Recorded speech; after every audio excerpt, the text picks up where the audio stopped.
मागच्या पिरियडला आपण कायनेटिक एनर्जीचा अभ्यास करत होतो. Kinetic energy. कायनेटिक एनर्जी कुणाला म्हणायचं? जेव्हा एखादी ऑब्जेक्ट मोशनमध्ये असते, तेव्हा त्या ऑब्जेक्टमध्ये जी एनर्जी असते, त्या एनर्जीला म्हणायचं कायनेटिक एनर्जी. काल आपण डेफिनेशन पण त्याची बघितली होती कायनेटिक एनर्जीची. डेफिनेशन इथं आहे. The energy which an object has because of its motion is called kinetic energy. एखादी ऑब्जेक्ट मोशनमध्ये असल्यामुळे तिच्यामध्ये जी एनर्जी सामावलेली असते, तिला कायनेटिक एनर्जी असे म्हणतात. आणि ही जर कायनेटिक एनर्जी आहे, तिची व्हॅल्यू जर काढायची असेल, तर इथं खाली लिहिलेलं आहे, kinetic energy is equal to work done on the object. आणि वर्क डन किती असतं? ते आपण बघितलं होतं W is equal to F multiply S. म्हणून वर्क डनची व्हॅल्यू इथं ठेवलेली आहे एफ-एस. ठीक आहे. आता परीक्षेमध्ये जर प्रश्न असा आला, नेम द ऑब्जेक्ट्स किंवा give the examples of objects having kinetic energy. अशा ऑब्जेक्टची नावे लिहा की ज्या ऑब्जेक्ट्समध्ये कायनेटिक एनर्जी आहे. तर काल आपण बघितलं होतं, a fast cricket ball strikes the stump. हे इथं जे लिहिलं तर व्हॉट विल हॅपन, तर त्यातलं एक्झाम्पल. फास्ट क्रिकेट बॉल, तो क्रिकेट बॉल कसा आहे? फास्ट आहे, वेगामध्ये आहे. म्हणजेच तिच्यामध्ये काय आहे? कायनेटिक एनर्जी आहे. The striker hits a coin on the carrom board. म्हणजे कॅरम बोर्डवर स्ट्रायकरवर जर आपण बोटाने फोर्स अप्लाय केला, तर तो स्ट्रायकर काय होतो? मोशनमध्ये येतो, गतिमान होतो. म्हणजे तो जो स्ट्रायकर आहे त्याच्यामध्ये काय आहे? Kinetic energy. One marble strikes another in A game of marbles. लहानपणी गोट्यांचा खेळ आपण खेळत होतो. एका गोटीवर बोटाने आपण फोर्स अप्लाय करत होतो. म्हणजेच ती गोटी मोशनमध्ये असायची. तर ती गोटी जी मोशनमध्ये आहे तिच्यामध्ये कोणती एनर्जी आहे? Kinetic energy. These are the examples of kinetic energy. ठीक आहे. पुढे आपल्याला शिकायचं आहे एक्सप्रेशन फॉर कायनेटिक एनर्जी. एखाद्या ऑब्जेक्टमध्ये कायनेटिक एनर्जी किती आहे? ती कायनेटिक एनर्जी कॅल्क्युलेट करण्याचा फॉर्म्युला कसा तयार करायचा? म्हणजेच एखादी ऑब्जेक्ट मोशनमध्ये आहे, तिच्यामध्ये कायनेटिक एनर्जी प्रेझेंट आहे, तर ती कायनेटिक एनर्जी किती आहे? ती कायनेटिक एनर्जी किती आहे हे शोधण्याचा फॉर्म्युला तो आपण शिकूया. ठीक आहे. आपल्याला शिकायचं आहे एक्सप्रेशन फॉर कायनेटिक एनर्जी. समजा चित्रामध्ये आपल्याला दिसतं एक चेंडू आहे हिरव्या रंगाने दाखवलेला. तर ह्या चेंडूवरती चेंडू सुरुवातीला कसा आहे? Rest position. तो चेंडू सुरुवातीला रेस्ट पोझिशनला आहे. म्हणजेच स्टेशनरी आहे. स्थिर अवस्थेमध्ये आहे. त्या चेंडूवर फोर्स अप्लाय केला. त्या चेंडूवर एफ इतका फोर्स अप्लाय केला. त्या चेंडूवर एफ एवढ्या अमाउंटचा फोर्स अप्लाय केला. फोर्स अप्लाय केल्यामुळं त्या चेंडूमध्ये काय निर्माण होतं? ॲक्सेलरेशन. फोर्स अप्लाय केल्यामुळं ॲक्सेलरेशन निर्माण होतं आणि हे ॲक्सेलरेशन निर्माण झाल्यामुळं तो जो चेंडू आहे जो त्याची इनिशियल व्हेलॉसिटी इथं दिसतंय आपल्याला त्याची इनिशियल व्हेलॉसिटी 0 होती. इनिशियल व्हेलॉसिटी यू लेटरने दाखवतो. 0 होती. ती व्हेलॉसिटी काय होते? चेंज होते. म्हणजेच तो चेंडू मोशनमध्ये येतो आणि मग त्याची तो चेंडू इथं आला पुढे आणि मग त्याची फायनल व्हेलॉसिटी किती झाली? व्ही. लक्षात आलं? तर त्यासाठी ह्या एक्सप्रेशनमध्ये पहिल्यांदा काय लिहायचं? Let a stationary object of mass M. म्हणजे ह्या ऑब्जेक्टचं मास किती आहे? स्टेशनरी ऑब्जेक्ट आहे. याचं मास किती आहे? M. Let a stationary object of mass M is at rest position and force F is applied on it, and due to this acceleration A is produced in it and its velocity changes to v, that is the final velocity is v. मग आता इथं force apply केल्यामुळं त्याची position change झाली, म्हणजे त्याचं इथून इथपर्यंत काय झालं? डिस्प्लेसमेंट झालं आणि हे डिस्प्लेसमेंट किती आहे? एस. मग आपण वर्क डन केव्हा म्हणतो? तर जेव्हा एखाद्या ऑब्जेक्टवर फोर्स अप्लाय केलं आणि त्या ऑब्जेक्टचं जर डिस्प्लेसमेंट झालं, तर आपण म्हणतो वर्क इज डन. तसं इथं काय झालंय? वर्क डन झालंय आणि ते वर्क डन किती असणार आहे? आपल्याला माहिती आहे work done W is equal to F multiply S. इतकं वर्क झालं. चेंडू एका ठिकाणाहून दुसऱ्या ठिकाणी गेला. म्हणजेच वर्क डन किती झालं? F multiply S. त्यानंतर ह्याला आपण म्हणूया इक्वेशन 1. आता पुढे आपण मागे 8वी मध्ये असताना वगैरे फोर्सचा फॉर्म्युला शिकलो होतो. फोर्सचा फॉर्म्युला एफ म्हणजे फोर्स. फोर्स काढण्याचा फॉर्म्युला होता mass multiply acceleration. F is equal to काय होतं? ma. आणि मागच्या टॉपिकमध्ये फर्स्ट टॉपिकमध्ये Newton's equations of motion, 3 equations of motion आपण शिकलो होतो. पहिलं इक्वेशन होतं v is equal to u plus at. दुसरं इक्वेशन होतं s is equal to ut plus half at square. आणि तिसरं इक्वेशन होतं v square is equal to u square plus twice as. These are the 3 equations of motion made by Newton. तर ह्या 3 equation पैकी आपला आता जो संबंध आहे तो इथं यस लिहिलेला आहे. त्यामुळे आपण सेकंड इक्वेशन वापरायचं. म्हणजेच according to Newton's second equation of motion, S is equal to ut plus 1/2 at square. Okay. परंतु इथं जर बघितलं तर ही ऑब्जेक्ट सुरुवातीला कशी होती? रेस्ट पोझिशनला होती. म्हणजेच तिची इनिशियल व्हेलॉसिटी किती आहे? 0 आहे. म्हणून इथं यूच्या ठिकाणी 0 ठेवायचं. म्हणजेच ते इक्वेशन काय होईल? S is equal to 0 multiply T plus 1/2 at square. आणि पुढे मग S is equal to 0 multiply T is 0 आणि 0 प्लस म्हटल्यावर ते सोडून देऊ आपण. म्हणजेच एस इज इक्वल टू काय झालं? 1/2 at स्क्वेअर. अशा प्रकारे आपण एफ आणि हे एस ह्या ज्या 2 व्हॅल्यूज काढलेल्या आहेत, ह्या 2 व्हॅल्यूज त्या फर्स्ट इक्वेशनमध्ये ठेवायच्या, पुट करायच्या. त्या ठिकाणी त्या व्हॅल्यूज ठेवायच्या. मग ते इक्वेशन काय होईल? W इज इक्वल टू एफच्या ठिकाणी ठेवा ma बरोबर मल्टिप्लाय पुढे काय? यस. इक्वेशन 1 मध्ये व्हॅल्यूज ठेवायच्या. यसची व्हॅल्यू ठेवा 1/2 at स्क्वेअर. हे एम आहे. आता पुढे therefore W is equal to, आता हे सगळे एकच आहे. एकच टर्म आहे ma मल्टिप्लाय 1/2 at स्क्वेअर. तर इथं मल्टिप्लिकेशन करा. पहिल्यांदा 1/2 घ्या. 1/2 आणि m एकच आहे. m आणि पुढे a 2 वेळा आहे. a मल्टिप्लाय a म्हणजे हे काय होईल? a स्क्वेअर आणि t स्क्वेअर. बरोबर.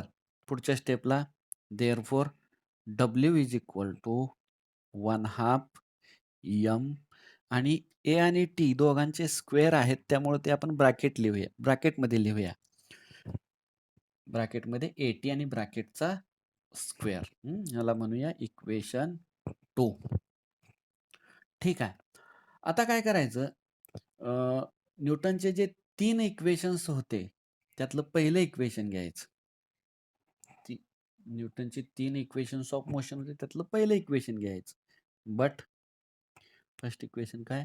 v is equal to u plus AT आणि इनिशियल व्हेलॉसिटी 0 होती. त्यामुळं यूच्या ठिकाणी 0 ठेवायचं. म्हणजेच काय होईल V is equal to 0 plus AT आणि मग पुढे therefore V is equal to AT. V is equal to AT असं आलं. 0 सोडून दिला आपण. आता इथं आपलं काय आलंय AT बरोबर. मग त्या ATच्या ठिकाणी आता हे ठेवायचं. व्ही ठेवायचं. ATच्या ठिकाणी व्ही ठेवायचं. म्हणजेच ते इक्वेशन काय झालं W is equal to 1/2 mv². हे काय आलं वर्क डन आलं बरोबर. हे आलं वर्क डन. कुठलं work done in moving the work done in moving the object from its initial position to final position. Means the object is initially at rest position, then it changes its position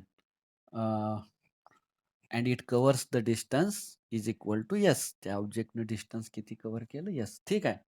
अशा प्रकारे हे ती वस्तू पहिल्या ठिकाणाहून दुसऱ्या ठिकाणी जात असताना झालेलं वर्क डन आपण काढलं.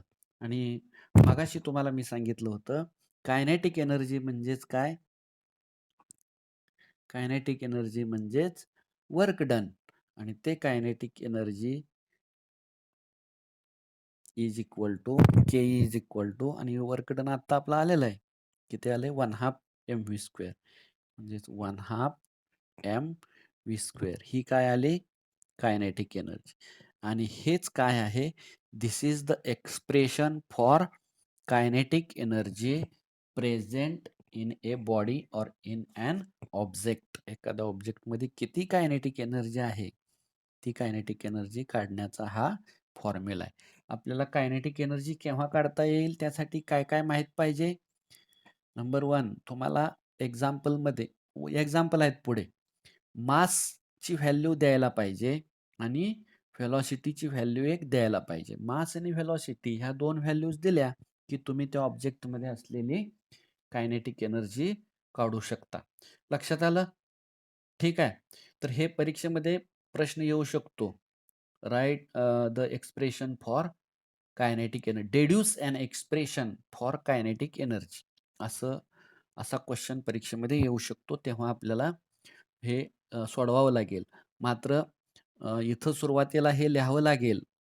काय लिहावं लागेल की m is the mass of an object, f is the amount of force applied on it, and its initial velocity is u because the body is at rest position or stationary. When force f is applied on it, the body has given the acceleration a, and due to this the final velocity of object is v असं लिहावं लागेल. And the displacement of the object is yes. हे वर्डमध्ये पहिल्यांदा लिहावं लागेल आणि मग खाली हे सगळं हे अशा प्रकारे प्रूव्ह करावं लागेल. ठीक आहे. पुस्तकामध्ये आपल्या हे प्रूव्ह करून दाखवलेलं आहे. पुस्तकात जर आपण बघितलं तर हे इथंपर्यंत प्रूव्ह केलेलं आहे. त्याचा फॉर्म्युला इथं त्यांनी तयार केला आहे. त्यानंतर पुढे एक एक्झाम्पल आहे. ते एक्झाम्पल आपल्याला सोडवून दिलंय त्यांनी. काय एक्झाम्पल आहे. A stone having mass of 250 gram is falling from a height. म्हणजेच 250 ग्रॅम वस्तुमान असलेला एक दगड उंचावरून खाली पडत आहे. How much kinetic energy does it have at the moment when its velocity is 2 metre per second. जेव्हा त्या दगडाची व्हेलॉसिटी 2 मीटर पर सेकंद असेल तेव्हा तिच्यामध्ये असलेली कायनेटिक एनर्जी किती. तर हे सोपं एक्झाम्पल आहे. एक्झाम्पल सोडवताना तुम्ही हे जे आहे ह्याच्याकडे बघू नका. हे जे आहे ह्याच्याकडे बघू नका. पहिल्यांदा आन्सरमध्ये काय करायचं गिवन थिंग्स लिहायच्या. गिवन तुम्हाला एक्झाम्पल सोडवण्यासाठी त्यांनी काय काय माहिती दिलेली आहे. गिवन थिंग्स तुम्हाला काय दिलंय मास. मास किती दिलंय मास m लेटरने दाखवतो आपण. किती आहे? 250 ग्रॅम. बरोबर. त्यानंतर आणखी काय दिलंय? How much kinetic energy does it have when its velocity is 2 metre per second. म्हणजे तुम्हाला काय दिलंय? व्हेलॉसिटी. किती दिले? 2 मीटर पर सेकंड. व्हेलॉसिटी कोणत्या लिटरने दाखवतो आपण? व्ही. मास दिलंय, व्हेलॉसिटी दिली आणि काढायचं आहे काय? काय काढायला सांगितलं तुम्हाला? How much kinetic energy. Kinetic energy किती? असं विचार. म्हणजेच तुम्हाला केई, कायनेटिक एनर्जीला आपण शॉर्टमध्ये लिहूया केई. ही कायनेटिक एनर्जी आपल्याला फाइंड करायची किंवा काढायची. ठीक आहे. मग फॉर्म्युला माहिती आहे आपल्याला. त्याच्या खाली फॉर्म्युला लिहायचा. वी हॅव केई इज इक्वल टू 1/2 mv². बरोबर. आता जर आपण इथं बघितलं, मास जे आहे मास, हे मास किती दिलंय? 250 ग्रॅम. म्हणजेच ग्रॅम हे कसलं युनिट आहे? सीजीएस युनिट आहे आणि व्हेलॉसिटी 2 मीटर पर सेकंड. आता हे मीटर पर सेकंड व्हेलॉसिटीचं युनिट कसं आहे? एसआय युनिट आहे. म्हणजेच काय झालं? एक एसआय युनिट आहे आणि दुसरं सीजीएस युनिट आहे. तर हे असं चालत नाही. एक्झाम्पल सोडवताना काय करावं लागतं? एक तर दोन्ही क्वांटिटी एसआय सिस्टीममध्ये असल्या पाहिजेत त्यांच्या व्हॅल्यूज. नसेल तर त्यांच्या व्हॅल्यूजचं जे युनिट आहे ते सीजीएस युनिट असलं पाहिजे. तर एकाचं सीजीएस आणि दुसऱ्याचं एमकेएस असं चालत नाही. म्हणून आपण काय करूया? हे जे मास आहे ते ग्रॅममध्ये आहे, त्याचं कन्व्हर्शन किलोग्रॅममध्ये करूया. कारण मासचं एसआय युनिट किंवा एमकेएस युनिट काय आहे? किलोग्रॅम. म्हणून 250ला आपण 1000 ने डिवाइड करूया. 1000 ने का डिवाइड करायचं? कारण 1 KG is equal to 1000 gram. ठीक. 0 0 कॅन्सल आणि ह्याला सिम्पलेस्ट फॉर्म द्यायचा. मग ते आन्सर येतं 0.25 केजी. म्हणजे तुम्ही काय केलं? किलोग्रॅमचं ग्रॅम केलं. ठीक आहे. म्हणजे तुमचं मास किती आलं?